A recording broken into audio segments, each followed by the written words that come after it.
कल किसान संगठनों के द्वारा करनाल नई अनाज मंडी में एक प्रोटेस्ट का कॉल है, एक महापंचायत बुलाई गई है और उसमें आज हमने इस संदर्भ में जो इनके मुख्य नेतागण थे उनसे बैठक की थी। उसमें इनकी तरफ से जो मांगे थी उस पर भी चर्चा हुई है और सरकार का जो स्टैंड था वो भी हमने इन पे बताया है। इनकी मुख्य मांगे ये थी कि जो लोग हैं जिनको 28 अगस्त को बस्ताडा टोल प्लाजा पे जो लाठीचार्ज हुआ था कानून तोड़ने की एवज में, हाईवे जाम करने की एवज में, उस लाठीचार्ज के जो घायल हैं उनको मुआवजा दिया जाए और एक किसान जिसकी ये कह रहे हैं कि अगले दिन हार्ट अटैक से मौत हो गई उसको भी मुआवजा मिले। इस संदर्भ में हमने उनको स्पष्ट बताया है कि ये सारे लोग जो है लॉ वायलेटर्स हैं, उन्होंने कानून तोड़ा है, हाईवे जाम किया है, तो किसी भी सूरत में मुआवजे के हकदार नहीं हैं। दूसरा इनका कहना था कि जो अधिकारी कर्मचारी हैं जिन्होंने लाठीचार्ज किया उनके खिलाफ सरकार कार्रवाई करे, तो वो भी हमने इनको स्पष्ट किया क्योंकि चूँकि स्वाभाविक सी बात है कि इन्होंने कानून तोड़ा, हाईवे जाम किया और हाईवे खुलवाने के लिए जो है मिनिमम बल प्रयोग जितना चाहिए था उतना किया है। तो इस प्रकार से इनकी कोई भी जो मांग है वो जस्टिफाइड नहीं है और इसीलिए हमने जब इनसे कन्वे किया तो इन्होंने अंत में इनका फैसला आया कि ये अपनी महापंचायत करेंगे। इस सिलसिले में मैं किसानों से जितने भी लोग यहाँ इकट्ठे होंगे उनसे आग्रह करूँगा, एक तो शांति व्यवस्था ज़रूर बना के रखें, जितनी भी गैदरिंग हो। इनकी जो कॉल है, इनका जो मांग है कि ये हाईवे जाम करेंगे या सेक्रेटरीट का घेराव करेंगे, वो प्रशासन किसी भी कीमत पे बर्दाश्त नहीं करेगा क्योंकि हाईवे बड़ा क्रिटिकल है। जो लोग मूव करते हैं उनके मूवमेंट को किसी भी तरीके से रिस्ट्रिक्ट नहीं किया जा सकता। इसी प्रकार सेक्रेटरीट में भी जो है ज़रूरतमंद लोग आते हैं, तो कानूनी तौर पे बिल्कुल गलत है कि अगर इसका कोई घेराव करे। प्रशासन की पूरी तैयारियां हैं, हम किसी भी कीमत पे दोनों चीज़ें नहीं होने देंगे और इसके लिए चाहे जो हमें कार्रवाई करनी पड़ेगी, जो एक्शन लेना पड़ेगा वो लेंगे। लेकिन फिर भी किसान नेताओं से हमारी बात हुई है, मैं आगे उनसे आगे भी अपील करूँगा कि बातचीत, क्योंकि जो कोई भी इनकी समस्या उसका हल बातचीत से ही निकलना है, तो प्रशासन हमेशा बातचीत के लिए तैयार है। इनकी जो भी मांगे हैं, जायज़ मांगे हैं, वो हमारे सामने रखें और मुझे नहीं लगता इसमें कोई दिक्कत है। जो भी चीज़ जायज़ है, लीगल है, हमने इनको बताया है कि वो हम इनके लिए करने को तैयार हैं। लेकिन कोई गलत या इलीगल डिमांड करके और फिर उसके बाद अगर कोई फर्दर हाईवे जाम करने की बात करे या सेक्रेटरीट को घेराव की करने की बात करे तो वो हम किसी भी कीमत पे नहीं होने देंगे। साथ में जो ट्रैवल एडवाइजरी, क्योंकि एक चांस है हाईवे को उसकी व्यवस्था बहाल करने के लिए फोर्स भी डिप्लॉयड रहेगी हाईवे पे, तो एक हमने ट्रैवल एडवाइजरी जारी की है। मैं लोगों से अपील करना चाहूँगा कि कल के दिन अगर ज़रूरी ना हो, गैर ज़रूरी कार्य के लिए जो नेशनल हाईवे 44 है उसमें विशेष रूप से करनाल की सीमा में ट्रैवल करने से बचें। और अगर फिर भी किसी को ज़रूरत पड़ती है ट्रैवल करने के लिए तो हमने एडवाइजरी में विस्तृत रूप से आज, जो कि लगभग सभी प्रिंट मीडिया के न्यूज़पेपर्स में भी छपा है, कल सोशल मीडिया पे भी हमने जारी किया था, तो हमने ऑल्टरनेटिव रूट्स प्लान करके बताए हैं। उन ऑल्टरनेटिव रूट्स को लें ताकि हाईवे पे इन केस आवाजाही किसी वजह से बाधित होती है तो लोगों को दिक्कतें ना आएँ।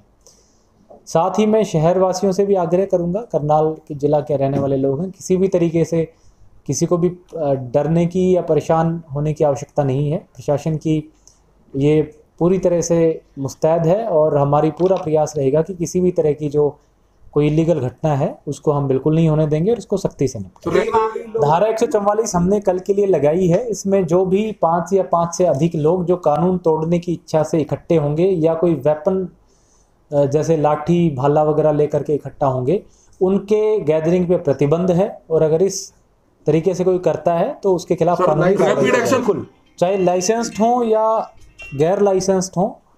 अगर 5 या 5 से ज़्यादा लोग इकट्ठे होते हैं तो उनको उसको कल के लिए प्रतिबंधित किया।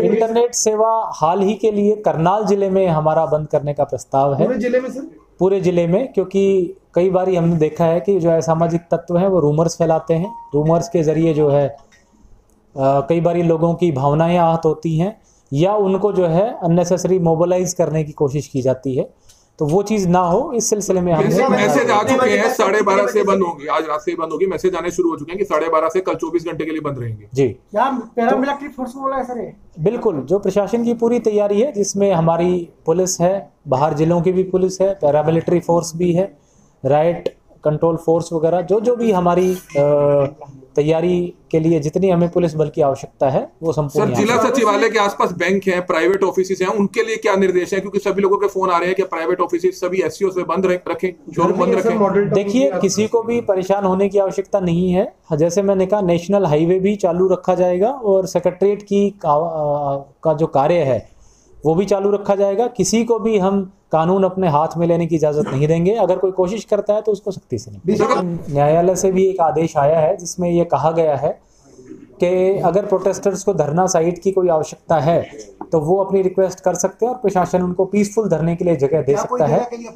तो इस तरह की अभी तक बात सामने नहीं आई है। अगर उनकी तरफ से कोई बात आती है तो न्यायालय के आदेश अनुसार उस पर विचार किया जाएगा। मैं मीडिया साथियों से भी आग्रह करूंगा, क्योंकि लॉ एंड ऑर्डर की सिचुएशन है, व्यवस्था है और काफ़ी डेलिकेट सिचुएशंस होती हैं। ऐसे में जिम्मेदारी पूर्वक रिपोर्टिंग मीडिया के तरफ से हो, चाहे वो प्रिंट मीडिया हो, इलेक्ट्रॉनिक मीडिया हो, सोशल मीडिया हो, क्योंकि ये जो मामले इतने डेलिकेट होते हैं कि एक भी फॉल्स न्यूज़ या रूमर्स जो है वो सारी सिचुएशन को ख़राब कर सकते हैं। इसलिए मीडिया के आज करनाल के सभी रेस्पॉन्सिबल साथी यहाँ पे आए हुए हैं। मेरा आप सबसे आग्रह रहेगा कि कोई भी रूमर्स ना चलाएं और लाइव कवरेज के चक्कर में कई बार हम जो है इस तरह की इन्फॉर्मेशन लोगों में देते हैं जिससे लोगों की भावनाएं आहत हो सकती हैं।